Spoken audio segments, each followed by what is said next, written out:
Hello दोस्तों, NMM classes में आपका स्वागत है। आज की क्लास में अपन फ्रैक्शन एंड डेसिमल का सेकंड पार्ट स्टार्ट करेंगे, यानी डेसिमल। फ्रैक्शन अपना कंप्लीट हो गया था, तो यहाँ पे डेसिमल क्या होता है? यहाँ पे डेसिमल फ्रैक्शन क्या होता है? तो डेसिमल यानी दशमलव भिन्न, डेसिमल फ्रैक्शन। यहाँ पे हिंदी में बोलेंगे इसको दशमलव भिन्न। क्या होता है दशमलव भिन्न? दशमलव भिन्न। तो ये कितने प्रकार, इसको दो पार्ट में बांटा गया है। पहला पार्ट है यहाँ पे टर्मिनेटिंग डेसिमल। तो टर्मिनेटिंग डेसिमल इसको बोला जाता है शांत दशमलव। टर्मिनेटिंग डेसिमल, तो टर्मिनेटिंग डेसिमल यानी शांत दशमलव। टर्मिनेटिंग डेसिमल यानी शांत दशमलव। डेसिमल या डेसिमल बोल दो। यहाँ पे शांत दशमलव हिंदी में बोला जाता है इसको शांत दशमलव।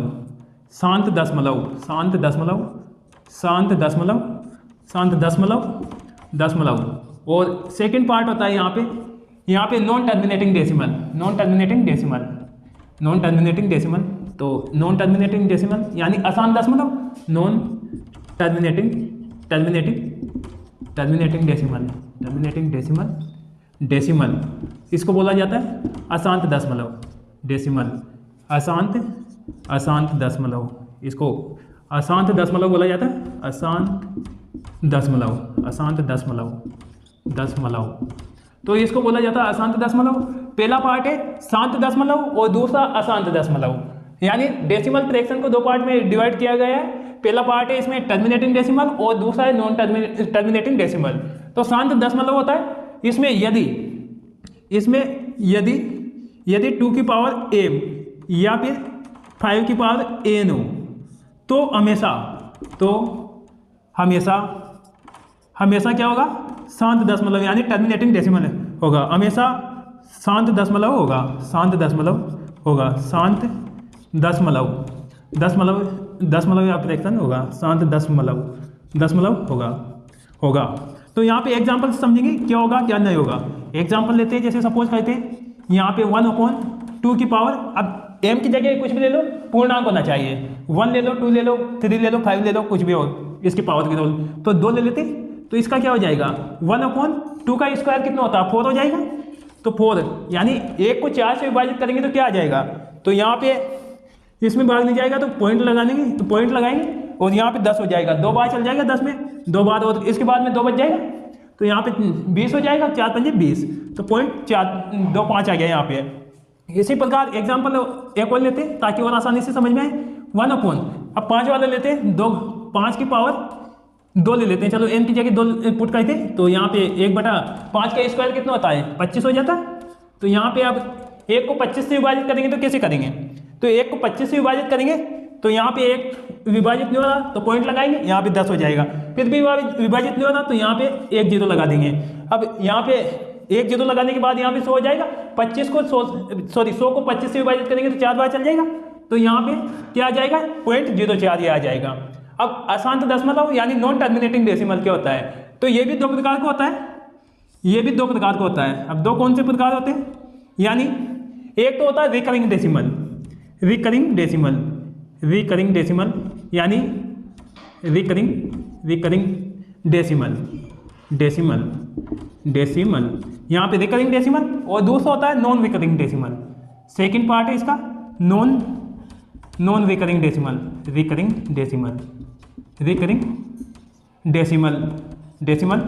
तो सेकंड है डेसिमल, नॉन रिकरिंग डेसिमल, और फर्स्ट है रिकरिंग डेसिमल। रिकरिंग डेसिमल को हिंदी में बोला जाता है यानी आवर्ती दशमलव।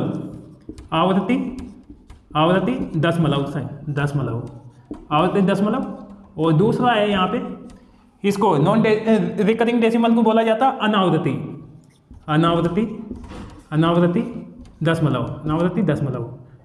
दशमलव, इसको बोला जाता दशमलव। और इस तरह से इसका एग्जाम्पल से समझेंगे रिकरिंग डेसिमल क्या होता है, ताकि आसानी से समझ में आए। तो यहाँ पे जैसे सपोज करो जिसका रिपीटेशन चलता रहता है बार बार कंटिन्यू, तो 1/3 है। अब इसको 1 को 3 से विभाजित करेंगे, 1 को 3 से विभाजित करेंगे तो यहाँ पे पॉइंट और ये 3 चलता रहेगा यहाँ पे कंटिन्यू, ये चलता रहेगा। तो इसको शॉर्ट में क्या बोला जा सकता है, 0.03 के ऊपर बार लिख सकते हैं, ऐसा बोल सकते हैं। इसी प्रकार एक और एग्जाम्पल से समझेंगे ताकि और आसानी से समझ में आए। जैसे 22/7 है, 22/7 है। अब 7 को इससे विभाजित करेंगे तो यहाँ पे 7 को इससे विभाजित करेंगे 22 को, तो 3 बार जाएगा 3.14, और इसके बाद में ये आ जाएगा यहाँ पे 2857, इतनी बार जाएगा लगभग। इसको दे दो भाग, यानी 7 या 21 और 10 7 दूनी 14 और यहाँ पे 2857 बार चल जाएगा लगभग। ये संख्या रिपीटेशन होती रहेगी, तो डायरेक्ट इसके ऊपर बार लिख सकते हैं रिपीट करने की जगह, क्योंकि रिपीटेशन और बार सेम ही चीज़ है। तो यहाँ पे अनावृत्ति दशमलव यानी नॉन रिकरिंग डेसिमल क्या होता है, इसमें एग्जाम्पल लेंगे। क्या होता है एग्जाम्पल, जैसे पाई और ई, यानी इसका रिपीटेशन नहीं होता है। चलती कंटिन्यू, आते हैं आसान दशमलव। इसी प्रकार अब एक हेडिंग डालते, तो यहाँ पे हेडिंग डालते जैसे एक हेडिंग डालते जैसे नॉन टर्मिनेटिंग डेसिमल से फ्रैक्शन में कन्वर्ट करना, यानी non terminating decimal, non terminating decimal, terminating decimal को नॉन टर्मिनेटिंग डेसिमल को यहाँ पे फ्रैक्शन में कन्वर्ट करना। फ्रैक्शन यानी भिन्न बोल सकते हैं, भिन्न में यानी अशांत दशमलव भिन्न को फ्रैक्शन में यानी भिन्न में कन्वर्ट करना, आसान दशमलव को भिन्न में कन्वर्ट करना। कैसे करेंगे, भिन्न में परिवर्तित करना,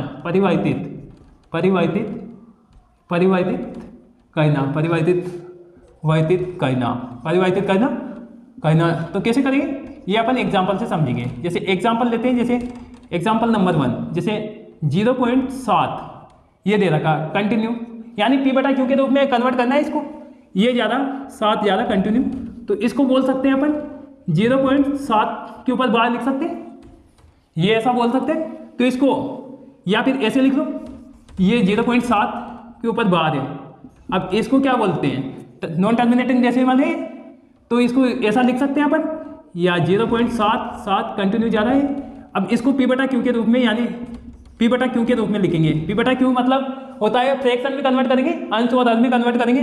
तो जिस संख्या के ऊपर जितना बार है, तो पहले तो एज इट इज यहाँ पे 7 लिख लो। अब जितनी संख्या के ऊपर जितना बार है उतने 9 नीचे लिख लो, ये हो गया p/q के रूप में। एक और एग्जाम्पल से समझेंगे ताकि और आसानी से समझ में आए। क्वेश्चन एग्जाम्पल नंबर 2, जैसे सपोज करो 0.57 है और 7 के ऊपर बार है, 7 के ऊपर बार लगा हुआ है, तो इसका क्या मतलब है, यानी यहाँ पे दे रखा है ये, तो 0.57 का रिपीटेशन हो रहा है यहाँ पे, 5 तो एज है, तो इसको p/q के रूप में लिखेंगे। तो कैसे लिखेंगे, p/q यानी फ्रैक्शन के रूप में कन्वर्ट करेंगे, तो कैसे करेंगे इसको, तो यहाँ पे ये 57 तो एज आ जाएगा। अब जो संख्या पे बार नहीं है उसको माइनस कर दो, तो -5 आ जाएगा अपॉन में। अब जितनी संख्या के ऊपर बार है उतने 9 लिख दो, तो यहाँ पे एक संख्या के ऊपर बार है तो एक 9 आ जाएगा, और जिसके ऊपर बार नहीं है उसका 0 लिख दो पीछे, तो ये हो जाएगा। अब इसको सोल्व कर लेते, 57 में से 5 गए तो कितना बचा, 52 बचा, 52/90। अब इसको सिंप्लीफाई करेंगे, 2 से काट लो ऊपर नीचे, तो ये 2 बार करेगा, ये 2 बार ये कट जाएगा, यानी ये 2 बार और इधर बार हो जाएगा, 2 × 12, और यहाँ पे इसी प्रकार ये 9 कटेगा 2 से 4 बार, और यहाँ पे इधर 10 हो जाएगा, 5 बार हो जाएगा, 26/5 आ गया। इसी प्रकार एक और एग्जाम्पल लेते हैं, एग्जाम्पल नंबर 3 यहाँ पे। तो जैसे सपोज करो, जैसे 735 और इन 35 के ऊपर बार लगा हुआ है, तो इसको क्या लिख सकते हैं, 0.735 का रिपीटेशन हो रहा है यहाँ पे, बार 35 का रिपीटेशन हो रहा है। अब p/q के रूप में लिखना है इसको, कैसे लिखेंगे, तो पहले तो कंप्लीट संख्या आ जाएगी 735, एज इट इज लिख लो। अब जिस संख्या पे बार नहीं है उसको माइनस कर दो, तो माइनस कौन सी संख्या पे बार नहीं है, 7 पे नहीं, 7 तो 7 माइनस कर दो, अपॉन में लिख दो, जितनी संख्या है के ऊपर बार है उतने 9 लिख दो, 2 संख्या के ऊपर बार है तो दोनों आ जाएंगे, और जितनी संख्या के ऊपर बार नहीं है उसका 0 लिख दो, तो ये 0 आ गया। अब इसको सोल्व कर लेते हैं, तो 735 में से 7 गए तो कितने बचे, 728 बचे, अपॉन में 990। अब इसको 2 से काट लो, 2 से काटेंगे तो ये 3 बार कट जाएगा, और इधर बार हो जाएगा, ये 6 बार और ये 4 बार, और इसको 2 से काटेंगे तो ये 4 बार, और ये 19 हो जाएगी इधर, तो 2 नाम 18 हो जाएंगे ये, और इधर 10 हो जाएंगे, 2 पंजे 10 बार। तो यहाँ पे आ जाएगा 364/495। एक और एग्जांपल लेते हैं, जैसे एग्जांपल नंबर 4। तो जैसे 0.7 सॉरी ये ले लो, यहाँ पे 3 7 5 ले लेते हैं और 5 के ऊपर बार ले लेते हैं।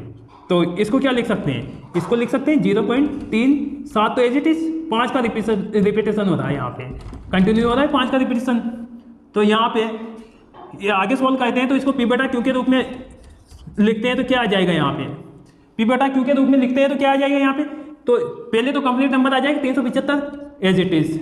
अब जिस संख्या में बार नहीं है उसको माइनस कर दो, तो यहाँ पे -37 और अपोन में आ जाएगा, यहाँ पे जितनी संख्या के ऊपर बार है उतने 9 लिख दो, और जितनी संख्या के ऊपर बार नहीं है, 2 संख्या के ऊपर बार नहीं है तो 2 0 लिख दो, और आगे इसको सोल्व कर लेते हैं। अब 375 में से 37 गए तो कितने बची जाएगा यहाँ पे, यानी 5 में से 7 गए तो यानी यहाँ 15 हो जाएगा, और 7 गए तो यहाँ पे कितना बचा 8, और यहाँ पे 6 रह गया था, 6 में से 3 गए तो 3, और 3 का 3 एज इट इज, और अपोन में 900 एज इट इज।